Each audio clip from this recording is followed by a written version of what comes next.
भगवान की, आर्यावर्त सदर्शन साधु मंडल की जय जय श्री राम।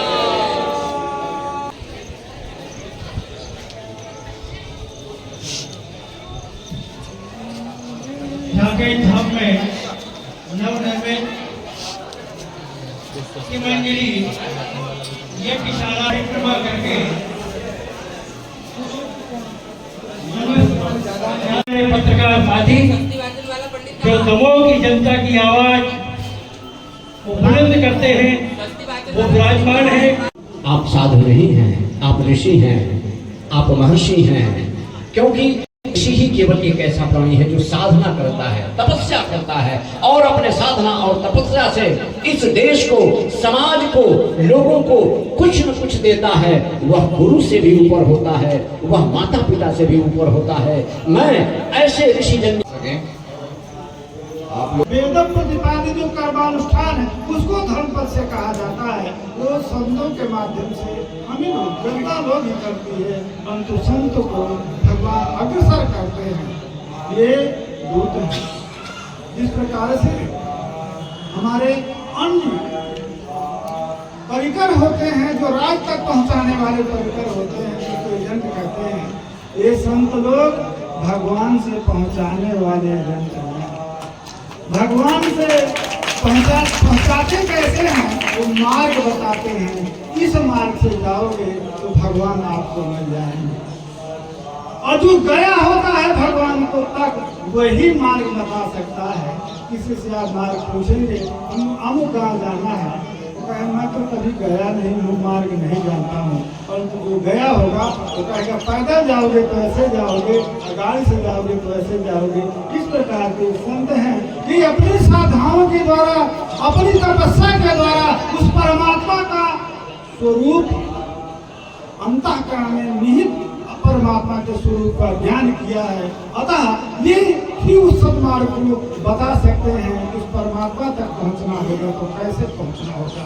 पहले आपको धर्म करना पड़ेगा, क्योंकि कर्मानुष्ठान करेंगे आप। कर्मानुष्ठान के बाद आप कर्म से अनुष्ठित जो धन है उसको अर्जित करेंगे, सत्कर्म से। और वो धर्म, इसीलिए 4 पुरुषार्थों में से प्रथम धर्म को रखा है और द्वितीय में अर्थ को। कौन सा अर्थ? जो धर्म के द्वारा अर्जित अर्थ है वो सुख है, वो पुरुषार्थ है। और धर्म के लिए जो अर्थ है वो पुरुषार्थ है। केवल अर्थ, पुरुषार्थ का अर्थ होता है पुरुष सुख। वो पुरुष सुख धन मात्र पुरुष नहीं है, अर्थ नहीं है। आप देखते होंगे कि अनाचार अत्याचार से जो अर्जित धन है वो ऐसे धनी को आप कभी भी सुख नहीं देखेंगे। क्या आप उसको सुख कह सकते हैं? उसको तो खाने के लिए भी वर्जित है। डॉक्टर ने मना कर रखा है कि आप ये नहीं खा सकते, ये नहीं खा सकते। क्या खाइएगा? तो बाजरा, चना, ज्वार की 2 रोटी खा सकते हैं जला करके, और साग न भाजी खा सकते हैं बिना नमक के, बिना तेल के। उसको खाने का भी सहूलत नहीं है, उसको नींद भी नहीं है।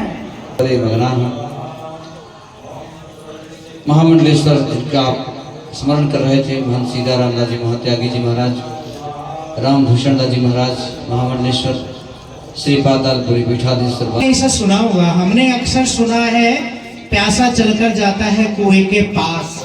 ये हमने अक्सर सुना है ना, जिसको प्यास लगती है वो कुएं के पास जाता है। लेकिन दमोह में तो ऐसा हुआ, कुआं खुद ब खुद चल कर आया प्यासे के पास।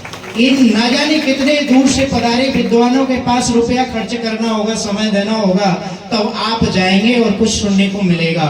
और मैं एक बड़ी मेरे लिए गौरवानी की बात दूसरी यह है, हमारे वेदांती जी महाराज इतना अकेला परिश्रम इन्होंने करके इतने संतों को आज इस मंच पर खड़ा कर दिया। मैंने इनको खुद फोन करके कहा, महाराज एक बार याद कर लेते तो 15 दिन में रहकर मेहनत आपके लिए मैं खुद करता।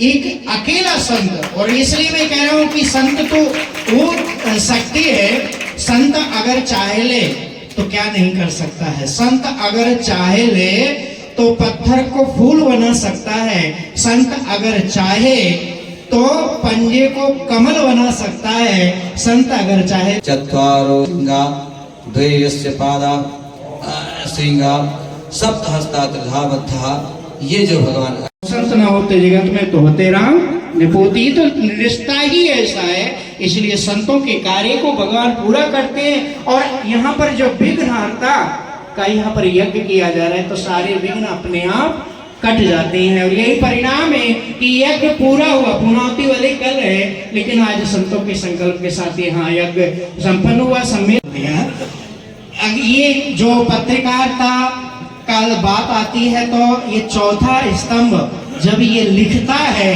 तो दिल्ली की गद्दी हिलती है। अभी पत्रकार महोदय बोल रहे थे हम संतों से क्या पूछें, आप तो वो पूछ सकते हैं कि जो संतों को भी मालूम ना हो, क्योंकि जो कलम चलाने वाले पत्रकार होते हैं ना, वो बहुत कुछ जानते हैं। इसलिए आपकी ये सहजता रही, लेकिन मैं कहना चाहूंगा आप अपनी कलम की ताकत को दिखाते हुए ये जरूर लिखिएगा, श्री भगवान वेदांती जी ने दमोह की पावन भूमि पर पहला इतना बड़ा कार्यक्रम करके दिखाया कि आज तक कोई नहीं कर पाया। महाराज श्री बोल रहे थे कि हमें यहाँ किसी नेता मंत्री विधायक सोना देकर खुश करता, बड़ा होता है तो विवाह करके खुश करता है, और बड़ा होगा गाड़ी घोड़ा और बंगला देकर खुश करता है। लेकिन हमारे राम जी संतों का संकल्प क्यों पूरा करते हैं? इसलिए क्योंकि राम संत की सेवा करते हैं जो इन जैसे नेताओं को भी देता है। तो हम तो भगवान को सेवा करने वाले संत हैं।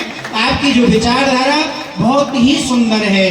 तो संत जो ठाने लेता है भगवान उसको पूरा करता है। आज सभी पत्रकारों से निवेदन है कि इस पावन प्रांगण में परम पूज्य प्रातः स्मरणीय श्री भगवान वेदांताचार्य जी महाराज के सानिध्य में जिस प्रकार से ये गणेश भगवान का पावन यज्ञ चल रहा है, निश्चित रूप से यज्ञ के माध्यम से देवता प्रसन्न होते हैं, और देवता प्रसन्न होते हैं तो बारिश होती है, बारिश होते तो किसान भी खुश होते हैं। ऐसी स्थिति में आज जो यज्ञ हो रहा है, ये सनातन धर्म के लिए निश्चित रूप से पूरे भारत में एक धर्म की पताका फहराने का काम करेगा। और जिस प्रकार से सारे संतों को सभी धामों से बुला करके, केवल एक ही धाम से नहीं, काशी से भी आए हैं, मथुरा से आए हैं, वृंदावन से, अयोध्या से, सभी धर्म क्षेत्र के महात्मा यहाँ पर विराजमान हैं, जो आप सबको देख पा रहे हैं। निश्चित रूप से वैसे तो मैं पत्रकारों से निवेदन ये करूँगा कि सभी संतों के भाषण और सभी संतों के प्रवचन और उनके जो भी वाक्य हैं वो अगर श्रवण करके लिखते तो ज़्यादा अच्छा होता है, क्योंकि हर एक संत अपनी भावना प्रकट करता है, और कौन संत के मुख से कौन सी ऐसी बात निकल जाए जो जीवन के लिए अमूल्य हो जाए। तो क्योंकि संत पढ़े भले ना होते हैं, लेकिन कढ़े बहुत होते हैं, इसलिए संतों की भाषा जब निकलती है तो लगता है कि कहाँ से आ रही है, क्योंकि वो देव भाषा होती है। और मैं यही कहूँ, यज्ञ के माध्यम से जब व्यक्ति पथ भटक जाता है, तो जब भगवान ने मार्ग पूछा तो गुरुजी ने यही कहा, मुनि बट संग चार तब दीने, चार बटु दिए। चार कौन है? यही चार वेद हैं, यही चार वेद की ऋचाएं हैं। जीवन में जब व्यक्ति मार्ग भटकता है